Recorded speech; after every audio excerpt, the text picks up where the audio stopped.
Hi guys, मैं हूं Shankar sir और आज आप आरएसएस एजुकेशन ग्रुप के अंतर्गत हिंदी व्याकरण में शब्द निर्माण के अंतर्गत तत्सम और तद्भव शब्दों का अध्ययन करेंगे। तो आइए, अध्ययन करने से पहले आप हमारे चैनल को सब्सक्राइब, लाइक और बेल आइकन अवश्य ओके कर दें, जिससे हमारी सभी वीडियो आपको आसानी से प्राप्त हो सके। तो आइए अध्ययन करते हैं तत्सम और तद्भव शब्दों का। तो देखिए, अगर बात करते हैं तत्सम की तो ध्यान रखिए, तत्सम, अगर तत्सम शब्दों की बात करते हैं तो यह दो शब्दों से मिलकर बना हुआ है। तत् का अर्थ क्या होता है? तत् माने होता है उसके, तत् माने उसके, और जहां सम का अर्थ क्या होता है? सम का अर्थ होता है समान। ठीक है, तत्सम का अर्थ क्या होता है? फिर तत्सम का अर्थ हुआ उसके समान। किसके समान? संस्कृत के समान। जो शब्द संस्कृत के समान होता है वह तत्सम कहलाता है। अर्थात जो संस्कृत की तरह शुद्ध शब्द जहां प्रयोग किए जाते हैं वे तत्सम होते हैं। इससे आप यह स्पष्ट रूप से, सामान्य रूप से देखिए, ये ट्रिक के अनुसार आप समझ सकते हैं कि जिन शब्दों का निर्माण, जिन शब्दों की उत्पत्ति संस्कृत के द्वारा होती है, अर्थात जो संस्कृत से जिनका जन्म हुआ हो, जो उत्पन्न होते हैं, वो तत्सम कहलाते हैं। तत् अर्थात उसके हो गया और सम का अर्थ समान हो गया। तो किसके समान? संस्कृत के समान, अर्थात जिनका जन्म संस्कृत की भाषा से हुआ हो। देखिए, संस्कृत आदि भाषाओं की जननी है, लेकिन संस्कृत के समान जो शब्द होते हैं, शुद्ध संस्कृत के शब्द होते हैं, उन्हें तत्सम कहते हैं। अतः आप यह भी कह सकते हैं कि संस्कृत से जिन शब्दों का जन्म होकर हिंदी में शुद्ध रूप से उनका प्रयोग किया जाता है वे तत्सम शब्द कहलाते हैं। जैसे आम बोलते हैं अक्सर बोलचाल की भाषा में। देखिए, शुद्ध शब्द क्या है? शुद्ध शब्द है आम्र। शुद्ध शब्द क्या है? आम्र है। तो आम्र को आप हो गया। जैसे आप बोलते हैं अग्नि, ठीक है, जैसे आप बोलते हैं अश्रु, ठीक, जैसे बोलते हैं कर्पूर, कर्पूर, जैसे आप बोलते हैं गोधूम,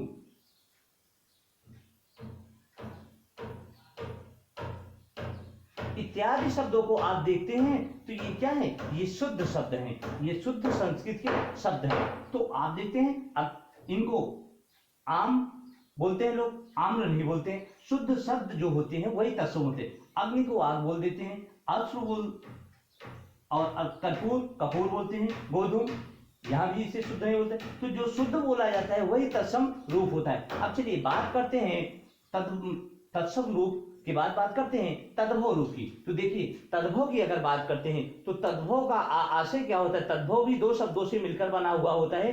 तो उसका आशय क्या होता है? तद्भव, तद्भव। तो तद का अर्थ क्या होता है? तद का अर्थ होता है उससे। तद का अर्थ है उससे, ठीक है। और भव माने क्या होता है? भव माने होता है उत्पन्न होना या जन्म होना। भव माने उत्पन्न होना, अर्थात किससे उत्पन्न होना? किससे उसका जन्म हुआ? हिंदी से उत्पन्न होना, अर्थात हिंदी से उत्पन्न होना। तो जिन शब्दों का निर्माण या जन्म हिंदी के द्वारा होता है। अब देखिए, हिंदी के द्वारा से क्या मतलब है? हिंदी के द्वारा का आशय क्या है? जैसे हम और आप या बहुत सारे लोग अपनी बोलचाल की भाषा में, हिंदी बोलचाल की भाषा में हिंदी के उन शब्दों का प्रयोग करते हैं जो शुद्ध नहीं होते हैं, जो अपनी भाषाओं, अपनी अर्थों के द्वारा उसे प्रयुक्त किया जाता है। तो वे शब्द, ऐसे शब्द क्या कहलाते हैं? वे ऐसे शब्द तत्सम कहलाते हैं, तद्भव कहलाते हैं। तो तद्भव इसीलिए कहलाते हैं क्योंकि, अर्थात जो शब्द हिंदी भाषा में अशुद्ध रूप से प्रयुक्त किए जाते हैं, यह है तो हिंदी भाषा की, लेकिन वे शुद्ध रूप से ना बोलकर अशुद्ध रूप से बोले जाते हैं, प्रयोग किए जाते हैं, तो उन्हें क्या कहते हैं? उन्हें तद्भव कहते हैं। अब देखिए, आप तत्सम शब्दों के उदाहरणों से इसका देख सकते हैं कि किस प्रकार से ये तत्सम शब्द और तद्भव शब्द कैसे एक दूसरे से भिन्न है। जैसे अगर आप यहां देखते हैं तो आपने देखा था तत्सम में आम्र आप बोलते हैं। क्या बोलते हैं? आम्र। और तद्भव में उसी आम्र को क्या बोलते हैं, आम बोलते हैं। क्या बोलते हैं, आम। तो आम बोलते हैं, तो आम वह भाषा क्या है, आम तद्भव भाषा में आ जाती है। अब अगला है अग्नि। अग्नि को आप बोलते हैं अपनी भाषा में, ग्रामीण भाषाओं में अग्नि को क्या बोलते हैं, आप बोलते हैं आग बोलते हैं। तो आग क्या है, तद्भव भाषा है या तद्भव शब्द है। अश्रु, अश्रु को आप बोलते हैं आंसू, अश्रु को आप बोलते हैं आंसू। तो आंसू जो है वो तद्भव शब्द है। और अगला है कर्पूर। कर्पूर को आप अपनी भाषा में बोलते हैं कपूर बोलते हैं। तो कपूर क्या हुआ, कपूर तद्भव शब्द हो गया, ठीक है। और कर्पूर तत्सम हो गया। गोधूम, गोधूम का अर्थ होता है गेहूं, लेकिन शुद्ध अगर संस्कृत में बोला जाए तो तत्सम हो जाएगा, तो वो क्या हो जाएगा, गोधूम। गोधूम को कोई समझ नहीं पाता, अपनी भाषा में लोग उसे बोलते हैं गेहूं। तो जो गेहूं शब्द है वो क्या हो गया, गेहूं शब्द तद्भव शब्द हो गया।